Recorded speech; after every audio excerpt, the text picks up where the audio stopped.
Abonnez-vous à Kadjumbo TV et vous aurez de tout. Kadjumbo TV, c'est du travail.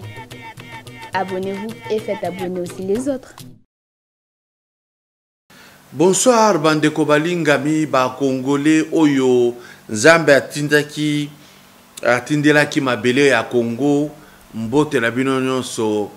Awa tozako sala émission ya lelo.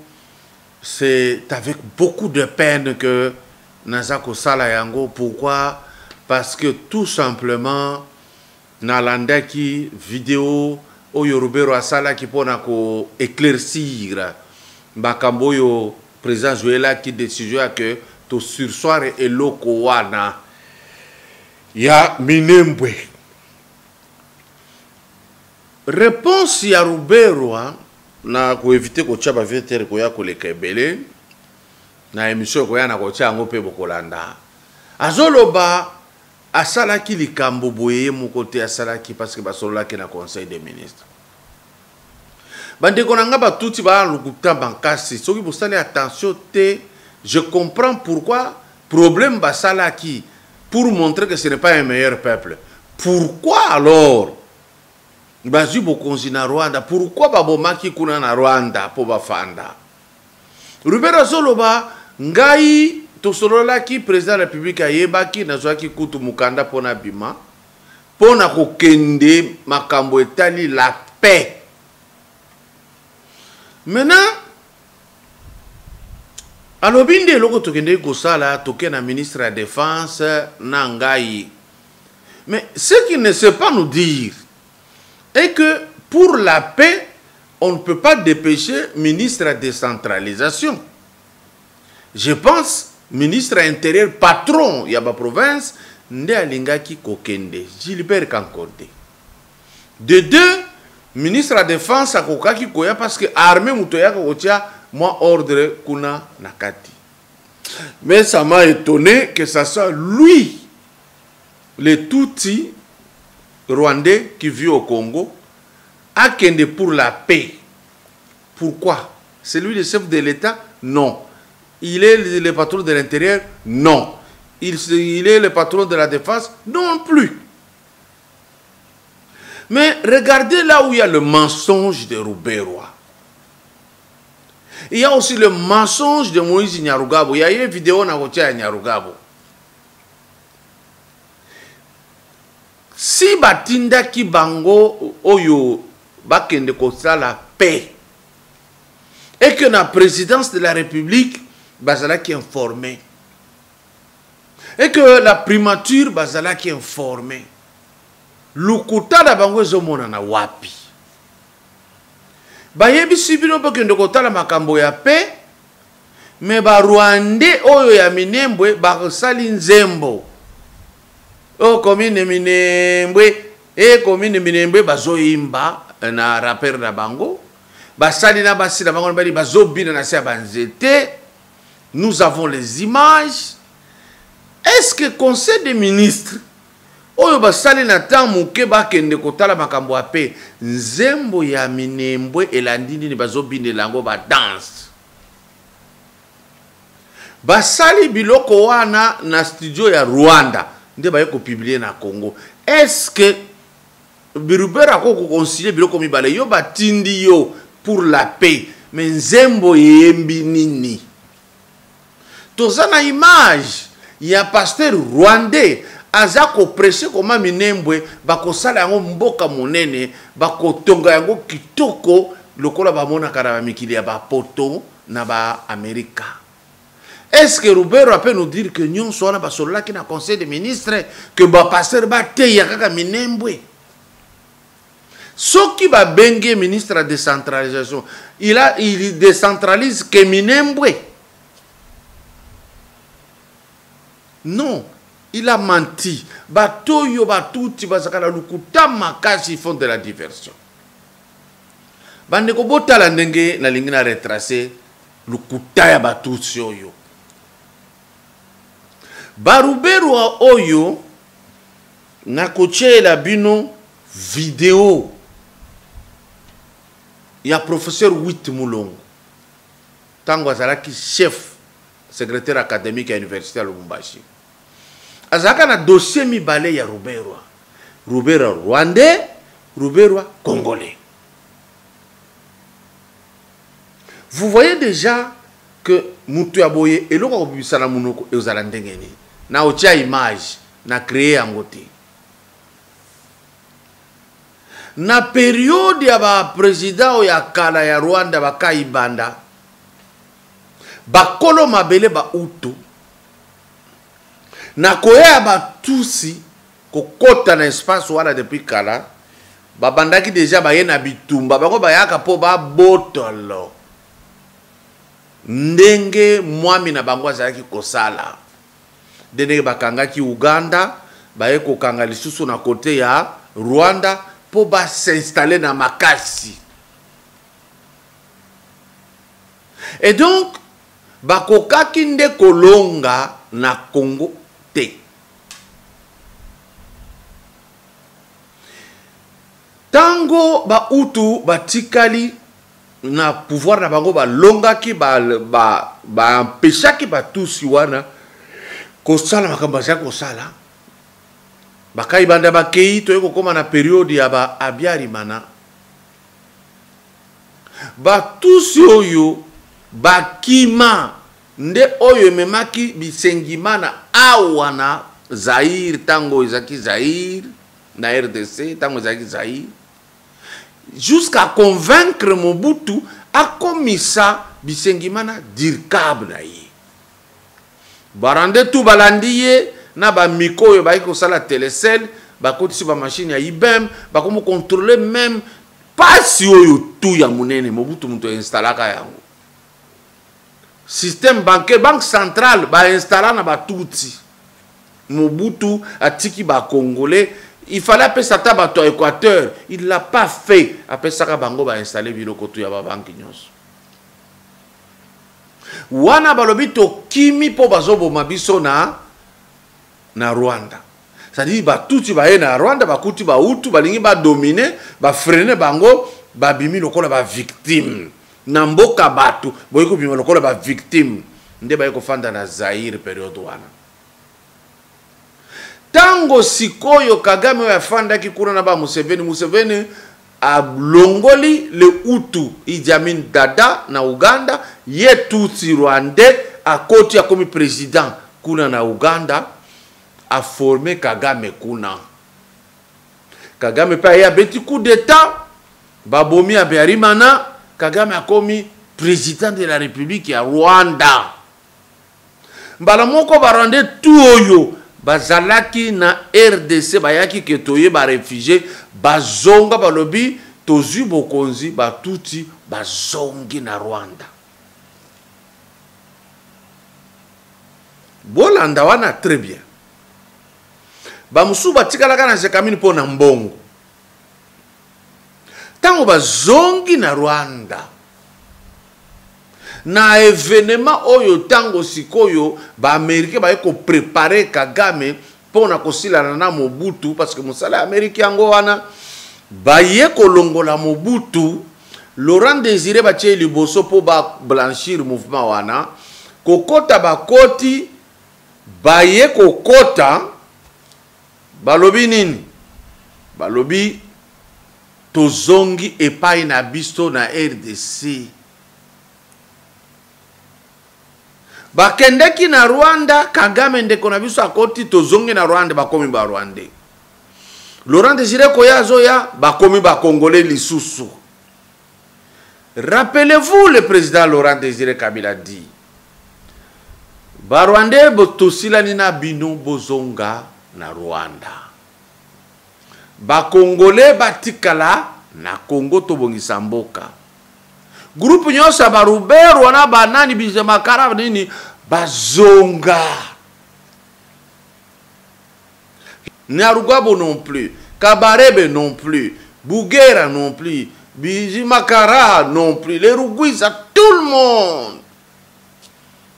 Quand on va comme kuna na Rwanda, va s'organiser les sous basali RCD, ba komi ba Congolais, mais pour ba côté zara qui passe, parce que le monde entier savait que ba Congolais té, nde ba ekozwa ba wamba dia wamba, ba ekozwa ba tutu oyo ba efole ba lola kisanga ba Congolais ba ena bango po ezala lisusu agression te et comme rébellion les mêmes gens qui étaient rentrés na période de Kagame avènement Kagame que baza ba Rwandais ba ekoya na musée Laurent ba komi ba Congolais ba kimi musée Laurent ba komi ba Rwandais ba zongi na CD ba komi ba Congolais.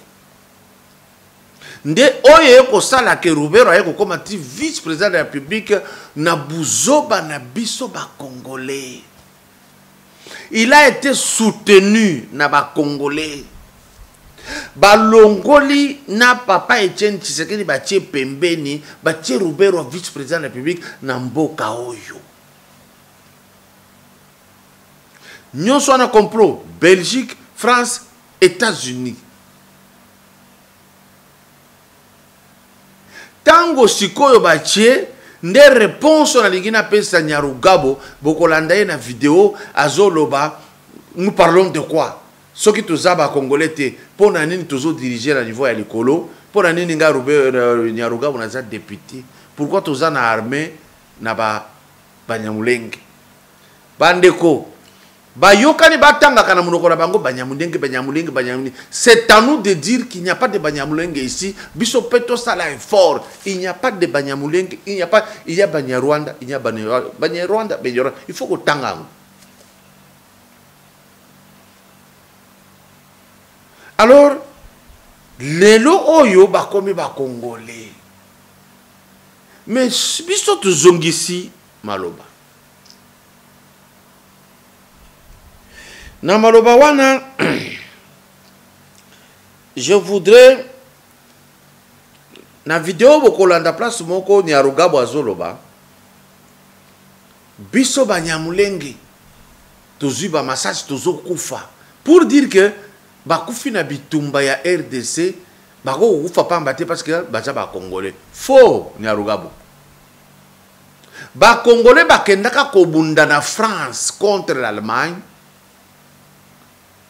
bakufaka kuna mais bakomaka ba français te pe bapesa bango mabele te après bitumba bazonga ba omuso batikalaki na France batikala mais baza ba français d'origine congolaise mais bana mabele te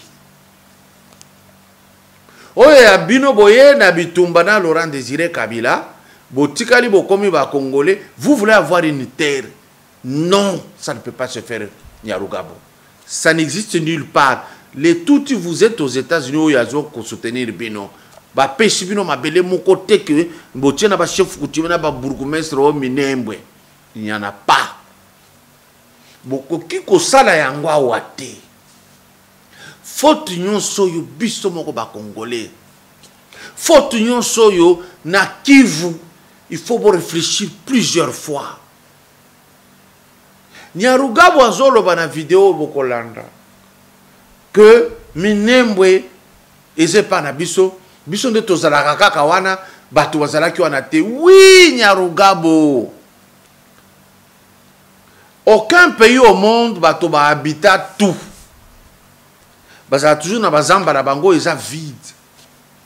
Toza na vidéo basala na ba Belge tango baye na bino ko installer bino ba bisika wana comme des réfugiés baye batie bino na Minembwe bo fanda réfugiés toza na vidéo bo bandi na kokata bilanga réfugiés rwandais. Cela ne vous donne pas le lieu ya que ma bele wane comme ya bino te boye ko fanda pamba za ya bino te. Cela veut dire pour vous les tous, okoki koya na lupango na ngaka diombo, okuti na kati espace moko eza na zamba, olobi kazi mbafanda kana kati ya zamba otinga na fandi awe komi yangai. Non, quelle logique. Na sengi na fait terre bati la biso video ya Nyarugabo, boyoka ndenge azoloba.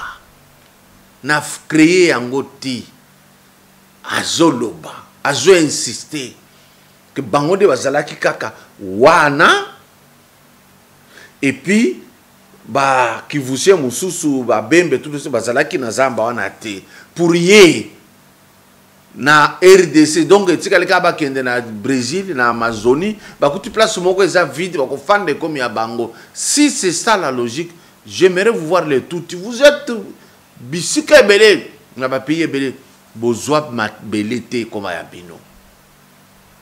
Veter. D'être vice-président, est-ce que la commune avait été créée? Non. Alors, de quoi on parle? Mais justement, j'aimerais reprendre pour justement attiser le feu de ce débat. J'aimerais reprendre les propos d'un membre de la communauté Babembe qui dit les motivations, les mobiles qui sous-tendent la création de la commune de Minembwe sont connues. Ça n'a pas commencé aujourd'hui. En 1999, quand ils avaient toute la force, quand ils avaient le pouvoir, ils avaient déjà créé un territoire là-bas contre la volonté des Babembe. Ce territoire a été supprimé. Pourquoi? Parce que ça ne va pas. Nous avons des Congolais en France. Il y en a qui ont acquis la nationalité. Ils sont nombreux. Et ceux qui n'ont jamais demandé une terre en France. Comment répondez-vous? Qui demande la terre? Parce que Minembwe, ce sont les Banyamulenge qui habitent.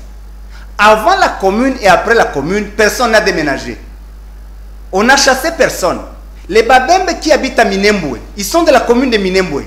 Les Bafuliru qui habitent à Minembwe, ils sont de la commune de Minembwe. Les Banyamulenge qui habitent à Minembwe, ils sont de la commune de Minembwe. Je vais vous surprendre. Cette commune-là, les bourgmestres est Munyamulenge, parce que c'est la population majoritaire à Minembwe. Son adjoint est Mubembe. Le secrétaire est Mufuliru. Dites-moi dans quelle autre commune il y a une telle représentativité. Allez à Baraka. Dites-moi s'il y a un Munyamulenge dans la structure, même taxateur. Allons à Ouvira. Regardez dans la structure s'il y a un Munyamulenge. Mais à Minembwe, toutes les communautés sont représentées. De quoi on parle? Alors, la question qui est cachée derrière celle-là, c'est de dire que les Banyamulenge ne sont pas des Congolais, c'est des étrangers. Vous vous sentez mal à l'aise avec... vous demandez si je suis mal à l'aise d'être étranger? Non, non, pas du tout. Vous vous sentez mal à l'aise de dire que lorsque tout ce monde, tous ces Congolais crient Banyamulenge, Banyamulenge, Rwanda, donc vous ne l'êtes pas, vous êtes sûr que vous ne l'êtes pas? Non, non, juste. Vous n'avez qu'à vous calmer. Justement, monsieur, je suis très calme. Mais quand on tue les gens parce qu'ils sont étrangers, parce qu'ils les considèrent comme étrangers, qu'est-ce qu'on fait? On reste calme, on passe à la guillotine pour montrer qu'on est gentil. N'est-ce pas? C'est ça. La question qui est derrière, c'est celle-là. C'est de dire la terre des autres. Eux n'ont pas droit à la terre. Eux n'ont pas droit à une entité. Ce sont des étrangers. J'ai suivi des déclarations, on dit que ce sont des immigrés rwandais. Alors, s'il s'agit de ça, il faut commencer. Qu'est-ce que j'ai fait à l'Assemblée nationale? Qu'est-ce que Maître Azara Soubero a fait au gouvernement? Qu'est-ce que tous ces généraux font dans l'armée? Allons jusqu'au bout de la logique. Voilà. Boyoki nyonso na uti ko analyser ndenga lobiango. Mais ici je vais vous dire nyonso yoyi biso ba Congolais mututo salango. Tala ndenge Fayulu asali division ya bato. A affaiblir force ya Congolais. Nde munoko nyonso zoka ba Rubero na ba Nyarugabo bazoroba. Bazana batula bango ba plaça bande ko na ngai. So bozu vidéo esika Fayulu wazo critiquer Rubero boya nango bolakisa ngai. S'il est capable lingi Congo a sala a lo baba vérité ndenge to loba a lo bangote ayebi pourquoi. So bolandi place Fayulu wazo critiquer mais Nyarugabo boya bolakisa ngai. Posez-vous la question. Jean-Pierre Bemba, Kimia. Curieusement, Aja Kimia. Orelinga qui zala likambouye Jean-Pierre Bemba lokola salaka na 2005 pour ko sauver kaka Kabila alobi na kolata Sokoto alataka pa yango pe abimbi pe abeti masasi.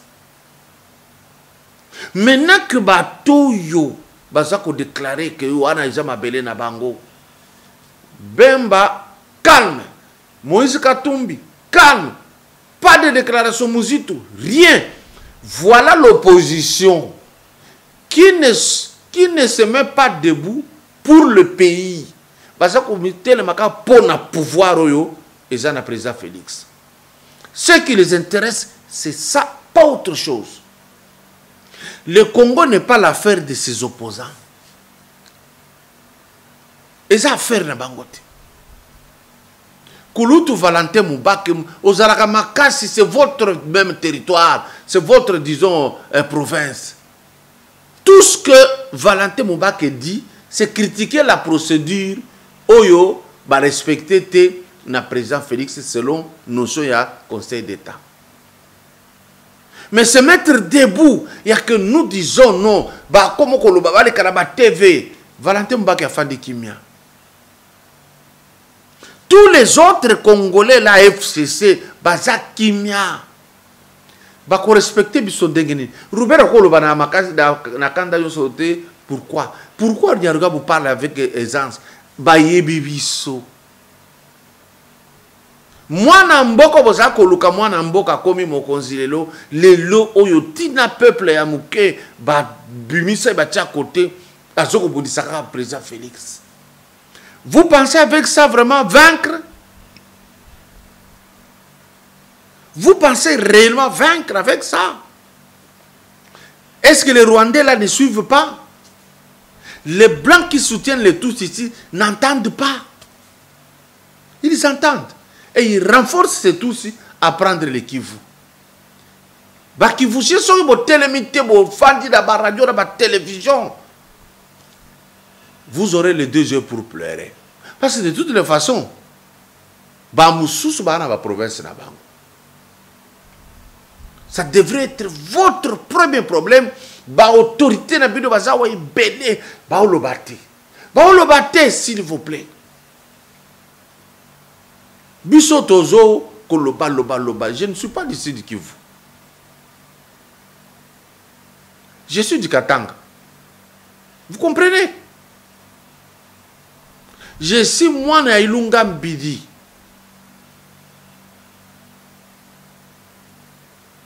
Mais je parle chaque jour.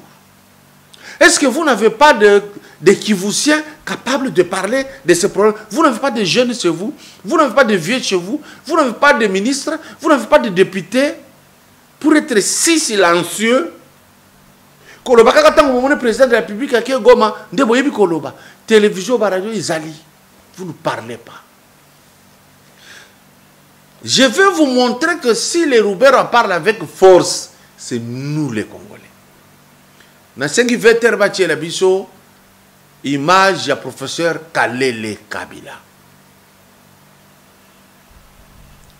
Alobinini na OEPC bato makasi. Veter. Le 12 mai 2012, il se tient une réunion à Rubavu. Rubavu, c'est au Rwanda, frontière avec le Nord Kivu là-bas. Des ministres de la Défense congolais et rwandais.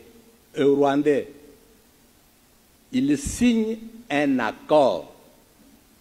Dans cet accord, les 2 parties conviennent de ce que les armées rwandaises peuvent entrer au Congo et surveiller les 9 frontières de ce pays. L'accord existe. Nous en avons des copies. Le 18 du même mois, de la même année, le ministre congolais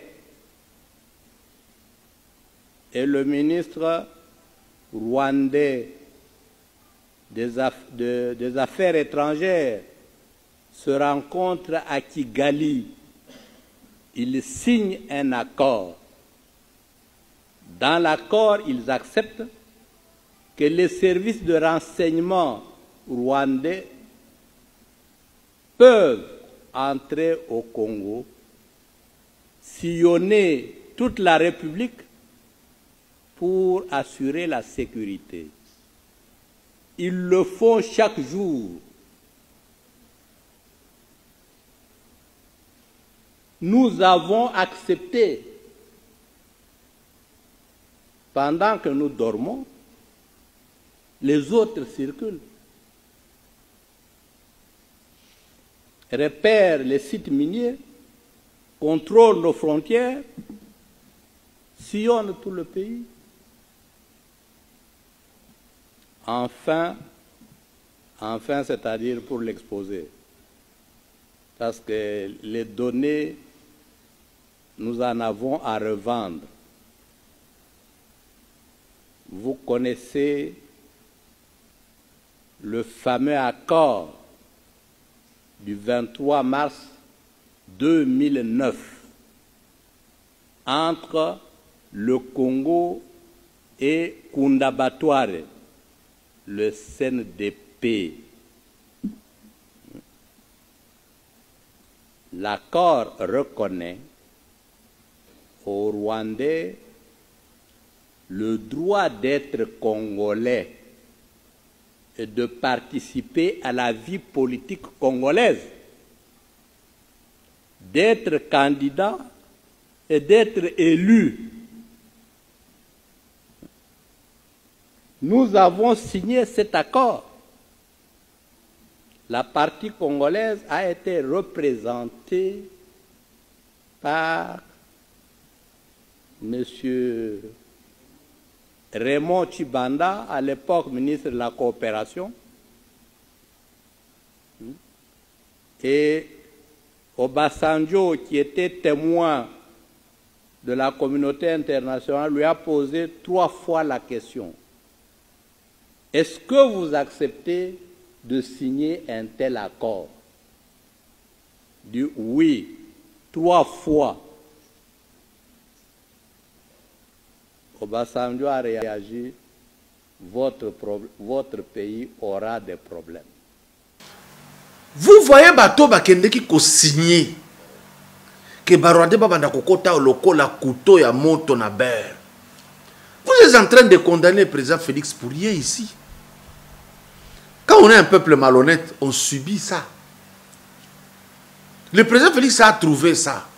Et non, Ndekakoti, ouais, Longoli Angote, vous étiez toujours là, Bolongola Angote. Botika ya kende malembe, botika bilobela. Mutuso akomelinga ke oh Fayulu soka kota kalinga Longola batutu. Monsieur, vous mentez. Ce qui Fayulu za makasi. Alo ba contre Rubero na yoka. Micro ezali. Bokoyoka ete. Soki bato bozo croire ya lamuka ki baza makasi na uti kolobawa. Na likambo ya minembwe, na likambo ya bato ba donc ba o déclarer. Bosu boyoka mbemba attaquer Rubero alobi bora boyo. Katumbi même chose. Muzitu même chose. Fayulu même chose. Bataka kabao anate. Bango tout. Paolo kaka place oyo président Félix Afandi. Le Congo n'est pas leur affaire.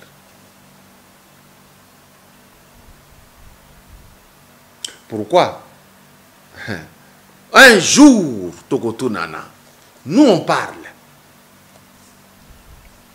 Et ici, nalingi, bocha vidéo kuna, ya makamona utaki koloba awa, ya Witu Mulongo, boyo kaye professeur Witu Mulongo. Pour vous dire, ne faites pas confiance dans la déclaration à Batouti, bakosaka toujours. Soki bazolande la iloko, bazalaka sérieux, mais bachaka lokuta ebele, diversion ebele, pour bazwa. Jour bakozwa, bokotuna pourquoi ngulu azana zolo ya monene. 20 heures. Moi, j'ai perdu mon poste. J'étais secrétaire général académique. Vous savez pourquoi j'ai perdu mon poste de secrétaire général académique pendant que le recteur est resté pour ce Kaouma. Parce que Au moment où on voulait se manger de Joseph Kabila, je suis le seul du pays sur le plateau de la RTNC. L'émission de Kashinda Tchongo, je ne sais pas s'il est déjà parti. J'ai oublié encore cette grande émission politique qu'il tenait, l'Impact, où j'ai pris les documents d'inscription d'Azarias Ruberoa à l'université de Lubumbashi. Né à tantôt à Minembwe, tantôt à une autre ville que je ne citerai pas, on va dire j'ai fait la délation, au Rwanda. Quand il termine son examen d'État, il est né à Minembwe au Sud Kivu. Dès qu'il vient s'inscrire ici, il est né de l'autre côté. Moi, j'ai donné le papier et j'ai dit à Kisimba, souvenez-vous-en, vous le connaissez Kisimba, qui était le responsable de CNI ici. En direct, je lui ai dit, comme la loi dit que s'il y a des doutes quelque part, demandez au candidat de produire au moins 4 témoins. J'ai dit demander à Ruberoa de produire 4 témoins de Minembwe. Il n'y a personne qui l'a fait. Moi, je l'ai fait. Et 3 jours après, on a appelé Ruberoa, on lui a dit, pas le RCD, on lui a dit, ce type-là, si vous le laissez ici, secrétaire général académique, nous, on ne saura même pas faire la campagne. Et Ruberoa donnera des instructions à Lola. C'est Lola, je crois, Kisanga, qui était notre ministre de l'enseignement supérieur. Je tâtonne. Il dit, il faut l'enlever. Et on m'enleva. Alors, Makambo Isaya Kalabandeko. Et je président Félix Ndegenin. Bon, Mataboye, non, il ne fait rien. Bozongaboye, non, il devrait prendre ceci. Il n'y a qu'il devrait, mais vous avez été là. Il vous a trouvé, vous les députés, les ministres. Vous n'avez pas pris cette décision. Ngoïmou Kene, ministre de la Défense, depuis toujours. Mais c'est lui qui a accompagné Ruberoa, non? J'ai suivi la télévision Héritage, Kounana Lubumbashi. Un monsieur passe pour critiquer le président Félix, le Kambouaminembe. Il commence jusqu'à dire, le président Félix, Azawa Nasaka tribaliste. Ce n'est pas le Katanga qui peut parler de ça. Je suis de là, je sais ce que ça signifie. Vous ne pouvez pas traiter les Balouba là-bas de tribalistes, hein, du Kassai. Les tribalistes, mais c'est chez nous. C'est connu de tout le monde. Aujourd'hui, comme il y a compté, tel Azamoulou, au moins Félix Atiwana. Ache Balouba na cabinet naïe, c'est un cabinet privé à président de la République. Vous êtes incapable de le dire, Naba ministre. Dites-le. Démontrez que le président Félix est tribaliste. Dites-le dans le gouvernement. Pesa Kombo Abatouazawana. Même les ministres que l'UDPS a envoyés, combien de Balouba sont là? On est médiocre. Au contraire, le Katanga a eu tout le monde, du président de la République jusqu'au dernier. Là n'était pas le tribalisme. Je suis de là, je sais ce que ça signifie. Pour éviter les problèmes, il n'y a pas un seul Kassayen dans Jekamine comme dans la SNCC. Parce qu'on sait ce qu'on est Katangé. Il ne faut pas... Et monsieur le Kakina, héritage. Pour qu'il nous retourne à l'héritage, il est qui? Je réponds à ce monsieur-là qui est passé là-bas. Mais quand Kabila Joseph a placé les Tutsis rwandais ici, qui s'appellent Banyamulenge, na baniveau nyonso et armée, na police, là le Katanga est d'accord, c'est bien. Iwako etukunja, walonga tobi yampe. Ça, vous n'avez pas critiqué, hein? 18 ans avec ce même gens. Et nous les avons aujourd'hui. J'ai l'image où Kabila Zoloba, il reste, je ne sais pas si c'est 34 conseils des ministres. Il faut voir comment Zoloba. Na Kengo Adondo. Kengo Adondo. Il est devenu congolais, mais il n'est pas congolais d'origine. On connaît. Sa maman est Tutsi, son papa polonais. Mais Azwa, nationalité congolaise, à Fanda Awa. Yangwana, ceux qui a critiqué Ruberoa, c'est normal. Bazokutana, Nakibo Mama. Mais je n'ai pas vu qu'un Dondo toute sa vie a réclamé Mabele Moko en Équateur. Non. Bisengiman a été ici avec les Miko. Ils n'ont pas déclaré une terre quelque part. Mais parce qu'ils ont préparé qu'on déclarer terre. Bah découvrir Wapi, Nakivu. Pourquoi Nakivu? Bonsoir. Abonnez-vous à Kadumbo TV et vous aurez de tout. Kadumbo TV, c'est du travail. Abonnez-vous et faites abonner aussi les autres.